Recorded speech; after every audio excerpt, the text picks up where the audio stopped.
Hello everyone, welcome back to my channel. पिछली video में हमने बात की थी कि जो वात प्रकृति के व्यक्तियों को जिन जिन समस्याओं का सामना करना पड़ता है, वात दोष के कारण जो हमारे शरीर में बीमारियां आती हैं, उनके बारे में हमने उनके सॉल्यूशन के बारे में कुछ बात की थी।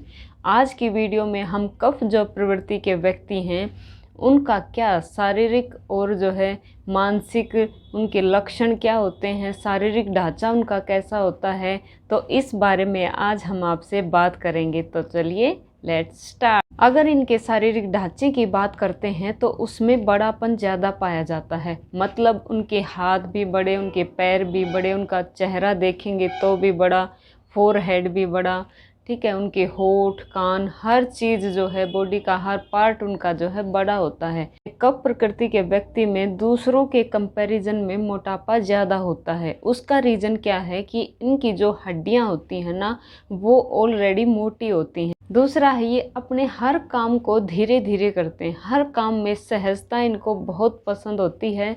जैसे अगर ये खाएंगे तो भी धीरे धीरे, चलेंगे तो भी धीरे धीरे, और अगर बोलेंगे तो भी धीरे धीरे ही बोलेंगे। अगर आपने किसी से पानी मंगवाया है और वहाँ पर अगर तीनों प्रकृति के बच्चे बैठे हुए हैं, मान लो सपोज करो, तो जो वात प्रकृति का व्यक्ति होता है वो तो फटाफट जाएगा और जो है चाहे आधा गिलास पानी लेके आएगा फटाफट। और जो कफ प्रकृति का व्यक्ति है वो धीरे धीरे जाएगा और धीरे धीरे आएगा।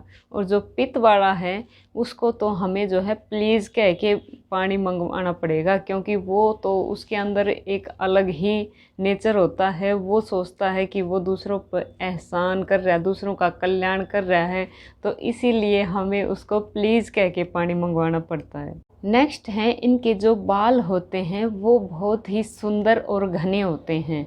आपने जितनी भी एडवर्टाइजमेंट आज तक देखी होंगी तो वो उन्हीं व्यक्तियों से एडवर्टाइजमेंट करवाते हैं जिसके बाल लंबे और घने हों, और वो व्यक्ति होते हैं कफ प्रकृति के व्यक्ति। और इनकी आवाज़ में एक भारीपन होता है, लेकिन साथ में मिठास भी होता है। जो बच्चे होते हैं उनकी आवाज़ तो आपने सुनी होगी, बहुत मीठी होती है। क्योंकि बचपन में जो है बच्चे की जो प्रवृत्ति होती है वो कफ प्रवृत्ति होती है, और कफ प्रवृत्ति के कारण ही उनकी आवाज़ में जो बहुत ज़्यादा मिठास होता है। अगर हम इनकी शारीरिक स्ट्रेंथ की बात करते हैं तो शारीरिक रूप से ये बहुत मजबूत होते हैं। ये काम को भले ही देरी से स्टार्ट करते हैं, लेकिन लंबे टाइम तक उस काम में लगे रहते हैं। इनके अंदर जो पेशेंस होता है वो कूट कूट कर भरा होता है। जैसे कछुआ होता है ना, धीरे धीरे अपना काम करता है लेकिन मंजिल तक ज़रूर पहुंचता है। तो ये भी ऐसे ही होते हैं। भले ही काम को स्टार्ट करने में देरी करते हैं, लेकिन जैसे ही अपने काम को स्टार्ट कर देते हैं उसके बाद उसको छोड़ते नहीं हैं, उसको पूरा करके ही छोड़ते हैं। कफ प्रवृत्ति के व्यक्तियों की स्किन बहुत ऑयली होती है। आपने बचपन में देखा होगा, जो बच्चे हैं उनकी जो स्किन पे बहुत ग्लो होता है। क्योंकि उनमें जो है कफ जो है प्रवृत्ति होती है, और जैसे बड़े होते जाते हैं हमारी जो स्किन है वो ड्राई होती जाती है।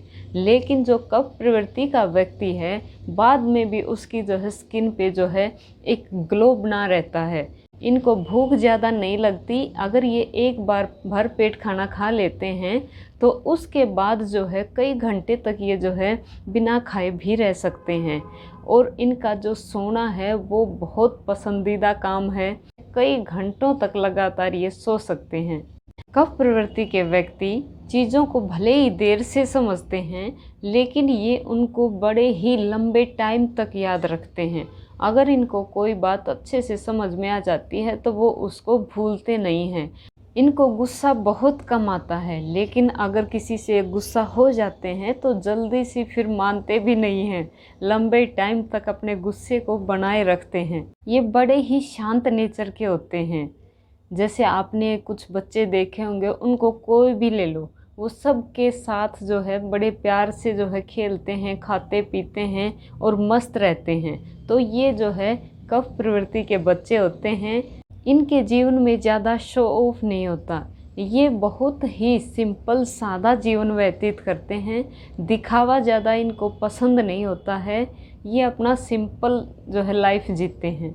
ये लाइफ का कोई भी डिसीज़न बिना सोच समझ के नहीं लेते हैं। छोटे से छोटा डिसीज़न भी बहुत ही सोच समझकर और प्लानिंग के साथ ये काम करते हैं। जैसे आपने साइंटिस्ट्स के बारे में सुना होगा कि वो अपने रिसर्च में जो है लंबे टाइम तक जो है लगे रहते हैं, बिल्कुल धैर्य उनके अंदर कूट कूट कर भरा होता है।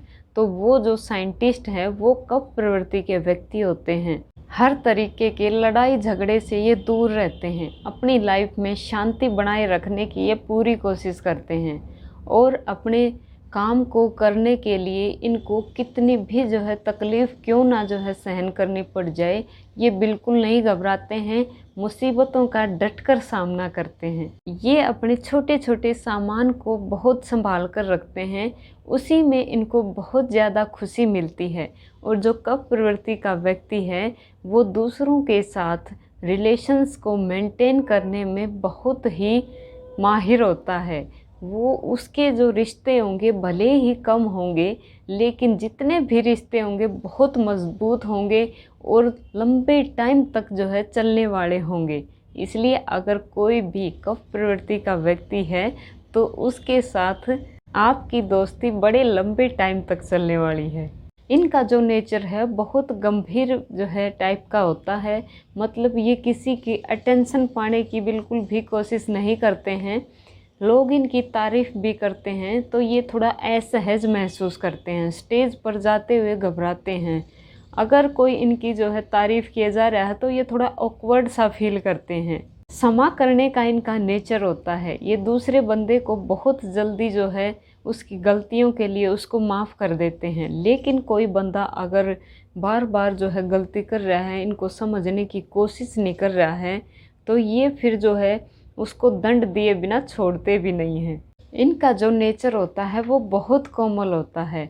जैसे अगर कोई जो है दुखी है, अपना कोई जो है दुख बता रहा है, तो उसी के दुख में बहुत ज़्यादा दुखी हो जाएंगे और रोने भी लग जाते हैं। सीरियल में या मूवीज़ में कोई इमोशनल सीन आ जाता है तो ये बहुत जल्दी इमोशनल हो जाते हैं और रोने भी लग जाते हैं। दूसरा, इनके नेचर में दान की प्रवृत्ति पाई जाती है। कफ प्रवृत्ति का व्यक्ति जो है बहुत दानी होता है, ठीक है, लेकिन वो जो दान है ना वो बहुत ही सोच समझ कर देता है। ये बिल्कुल जो साधु और संत व्यक्ति होते हैं उन्हीं की तरह होते हैं। इनका जो लाइफ है वो बहुत ही सिंपल होती है, सादा जीवन उच्च विचारों की तरह इनकी लाइफ होती है। किसी दूसरे व्यक्ति की लाइफ में ज़्यादा इंटरफेयर नहीं करते हैं, ये अपने में ही मस्त रहते हैं। साफ सुथरे कपड़े पहनेंगे और इनके विचार बिल्कुल शुद्ध होंगे, बिल्कुल एक जेंटलमैन की तरह ये रहते हैं। तो आज की वीडियो में हमने बात की कि जो कफ प्रवृत्ति के व्यक्ति हैं उनके क्या शारीरिक और मानसिक लक्षण होते हैं। व्यक्तियों में कफ की जो मात्रा है वो कम और ज़्यादा हो सकती है। अगर किसी में कफ की मात्रा ज़्यादा है तो ये जितने भी गुण मैंने आपको बताए हैं वो सारे जो है उसके अंदर मिलेंगे। लेकिन अगर किसी में कफ की मात्रा कम है तो कुछ कुछ जो है कम हो जाएंगे, ठीक है। तो मात्रा के अकॉर्डिंग ही व्यक्ति में जो है गुण पाए जाते हैं। तो आपने पहचान ही लिया होगा कि आप कौन सी प्रवृत्ति के व्यक्ति हैं। अगर आप कफ प्रवृत्ति के व्यक्ति हैं तो मुझे कमेंट करके ज़रूर बताना, मुझे बहुत अच्छा लगता है। अगर आपको लगता है कि मेरी वीडियोज़ से आपकी लाइफ में कुछ चेंजेस आ सकता है तो मेरी वीडियोज़ को लाइक और सब्सक्राइब करना मत भूलना। मुझे सुनने के लिए आपका बहुत बहुत धन्यवाद। मिलते हैं नेक्स्ट वीडियो में, तब तक के लिए हंसते रहो, मुस्कुराते रहो और स्वस्थ रहो।